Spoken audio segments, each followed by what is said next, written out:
refreshed in 2025. So if you haven't seen it since then, it's new to you. It's the 2026 Lincoln Aviator, and it's in the Premiere package. That means I need an expert like Logan Clare here. Brian, hey, Logan. what's up? Really excited to do this test drive today, man. Me too. Everyone loves an Aviator. Let's get this thing out on the road. If you're interested in a new Lincoln Aviator, come check out our inventory online at smaillincoln.com.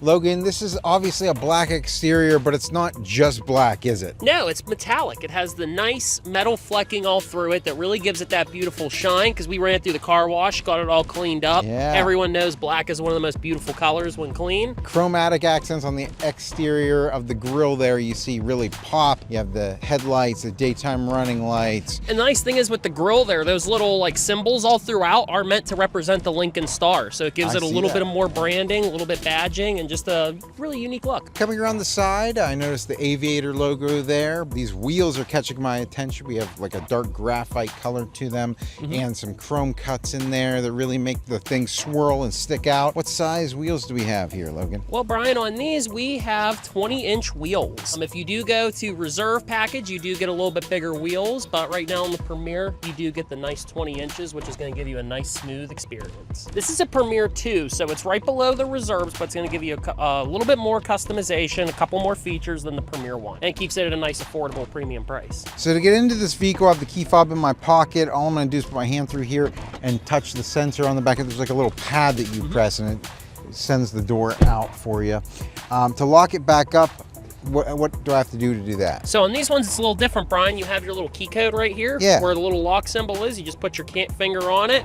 It'll show the lock go fully closed. You're all locked and safe and good to go. And that's really cool in case you just maybe want to get into your car without using the key too, right? Yeah, because that gives you a couple of different ways to open it. You have your key, you have the number code on the side, and you have your Lincoln app. On the back side, the Lincoln logo is really sticking out to me in chrome, as well as that back fender with the chrome accents and the quad exhaust. Looks absolutely stunning back here. Before we get inside, I do want to show off, it looks like we have the windshield wiper tucked up underneath here, right? Yeah, it gives it a nice clean look. So most of them, it'll be down here. Lincoln likes to keep them up here on the Aviator. It gives you just a perfect clean, but it just continues on with that kind of smooth, flowing, flawless look to it. And what's really cool in the wintertime, you don't have to worry about ice getting on it or anything like that. Nope. To get into the tailgate, I'm going to press the button in the back. We have an automatic tailgate. It's going to go all the way up. Some nice storage back here, and we have 3 rows, of course, but looks like we have some additional storage underneath here, which is great. And then if you were to pull that up, actually, your spare will be down underneath that. Oh, cool. On the right side, we have a 12-volt charger over there, as well as the ability to put down our seats here in the back. So you can lower left, right, or both of them at the same time, and you can even raise them with these buttons. So if I go ahead and press that in, hold it in, you can see just how much more space we can get here in the back. And that's really neat.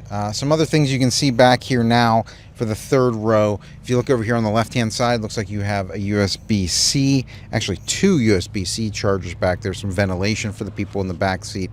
Also cup holders, you don't want to forget cup holders. Great to have back there as well. Jumping into the 3rd row seats, let's just see that this door opens up really nice, about 90 degrees. I'm gonna press a button up top and it's gonna let me slide back here. And this is the real test, right? Will an adult fit back here? And yeah, this does come back to my knees, but I'm not having any problems back here. And it's nice to be able to like kind of put your leg out here from this back row. Well, nice thing is, Brian, they do give you the ability to even move this seat up a bit to kind of give enough leg room for you guys back there and still try to keep it comfortable for whoever's in the 2nd row. Yeah, that's good. I have a couple inches between me and the seat now, which is great. And, you know, we do have the ventilation back here, so it does help whenever you're in these back seats to have that little bit extra ventilation as well. So let's jump up to those 2nd row seats. I'm going to take over here. We're leaving Brian in that comfortable 3rd row. So back here, you do have your cool little button to open the door, a little bit of customization with your seats.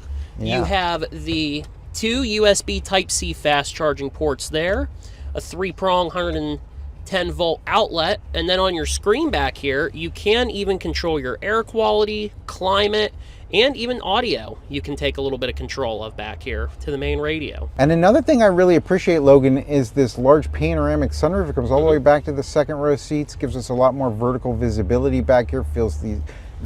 It makes these back seats feel like they're more spacious, you know? You want to know one of the best things about the Aviator still, Brian? So as you know, the Aviator's sister vehicle through Ford is the Explorer. Right. It has the closed sunroof. Okay. You can't open it. With the Aviator, it still gives you the option to open up the sunroof to let cool air, fresh air into the main cabin that way. That's awesome. Lincoln's got you covered. Let's jump up front and then we'll get this thing out on the road. So here we are in the front seats of the Aviator, and Logan, we have two digital screens here, the large infotainment screen. This is pretty large, Logan. I mean, as far as size goes, what do we have for that? About 13.2 inches. Yeah, it is pretty large there. Okay. You have the ability to go in here and you can see we have Google built in. Google built in. You do have your Sirius XM. You also do get Apple CarPlay and Android Auto that you can connect via your cord or via Bluetooth. So it is wireless. Wireless. Oh, that's cool, because we got a wireless phone charger down here. That's really neat. We'll just store that away. Something else I should really show people before we get out on the road is that we have our digital instrument cluster here, and it's pretty nice. Everything's very easily displayed up there. Somebody may want to know about these controls on this steering wheel. So in order to control your instrument cluster up there, you would just press this button. You do have a couple. You can pull up your tire pressure. You can pull up a map view, which is real nice. Fuel economy. It's really cool. You know, obviously the piano key shifter over here on the instrument cluster is nice. Your engine start stop button tucked away there as well, not getting in the way of anybody. Let's go ahead and get this thing out on the road, test it out a little bit. I'd like to first test out the backup camera though. So since we're here in this parking lot already, I'm just gonna put the vehicle into reverse, and we have that nice huge backup camera, 360 view above us too. This is changing angles whenever I turn the steering wheel, showing me my projected angle back into a spot. You can really see and line up your car very easily with this. And you can change that view, can't you? Yeah, so you can change it to where if you don't like your 360 overhead, if you kind of just want to see a little more of the sensors there, you can. And then it also has this little 3 different angles, so you can kind of get a little bit more of like a closer, a little bit of a wider look.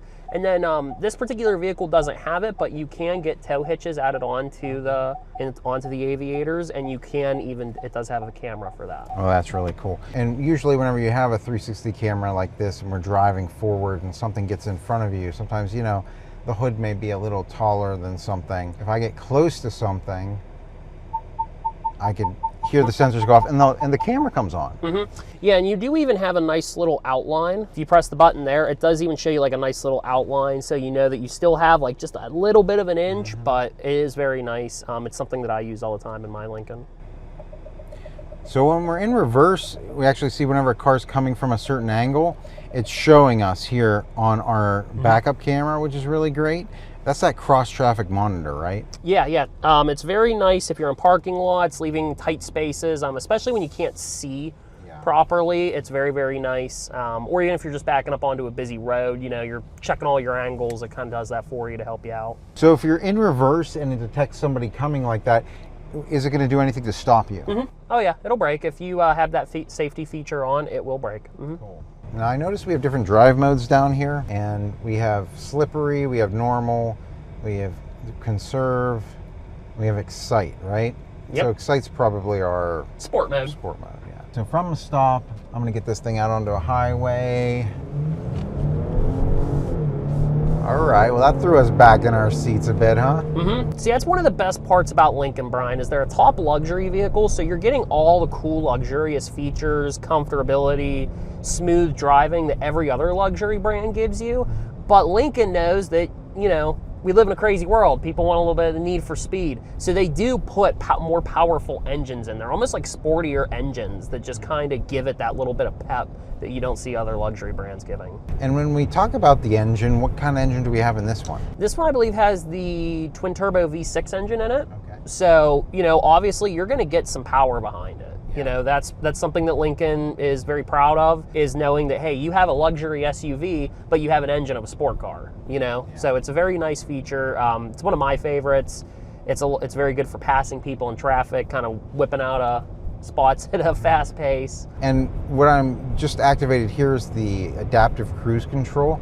I can see it activated on my instrument cluster here. I have it set to 51 and we're going a little bit slower than that, right? Yeah, because of how we have it set for the, you know, how much distance to keep in between us and the vehicle in front of us. It's not hands-free driving, but it is something that is very nice if you're going on a long trip. Just something to kind of watch out for. It will slow down for you, which is very nice. So if the people in front of us are slowing down, we'll slow down like they're doing right now. Yeah, it'll start slowing you down. Will we get all the way down to a complete stop? Yes, you will. Just make sure, like I said, you know, it's something that they want you to keep an eye on it. This is not hands-free self-driving. Yeah. You still retain control of the vehicle. Great for stop and go traffic. Very nice. Another feature that's active here now too is, looks like it's keeping me within the lines of the road. As I try to inch out here, it's just kind of keeping me steadfast in center. So what is that? So that's your lane keep assist. It is something that you can change the intensity of or disable outright, because there are, you know, select customers out there that are not a big fan of it. Right here, the vehicle in front of us came down to a almost complete stop there, turning off the highway. Yeah, it took us down from 50 to 20, you know, and pretty smoothly too. Now I notice somebody's approaching our blind spot. Whenever that occurs, we have a little indicator on our mirror that lights up. Turning on my turn signal, that then flashes at me to alert me that somebody's over there, right? Yeah, so if you're just consistently going straight and you have no intention of trying to swap lanes, it won't blink. It'll just stay a solid, steady yellow color. Once you do put your turn signal on, it's gonna start flashing to let you know, hey, someone's here, don't do this, and it will do everything in its power to keep you in the lane. Checking out the turning radius now, Logan. I'm just gonna turn the wheel hard here. Hey, for a 3-row SUV, I got around real nice and easy. Oh yeah, the Aviator is probably probably my favorite vehicle that we have at Smail Auto Group. Oh really? I love the Aviator. It's such a smooth ride. It has a great turn radius. It has the 3 rows, a lot of customability. It's at a premium price for a luxury SUV. For all that you're getting, it's priced very, very well. I don't have any complaints with this vehicle. You got the sporty engine, smooth riding, like it's a perfect car. I love this car. If I won the lottery and I could just go pay cash for a vehicle, I would definitely buy an Aviator. As far as warranty goes for the Aviator, Logan, what do we have for that? You get your 4-year, 50,000-mile bumper to bumper, a 6-year, 70,000 power terrain, and a 4-year, 50,000-mile pickup and delivery service, which is real nice. Yeah, so they take care of you for sure. I think this vehicle, very luxurious, very nice, solid, smooth ride. If people have questions about any of the technology or anything in here, Logan, how would they be able to contact you? So very simple. We're right on Route 30. You visit us at Smail Lincoln, right off Route 30. Or you can visit us online at smaillincoln.com. That's going to do it for our test drive today, guys. So until next time, enjoy the ride.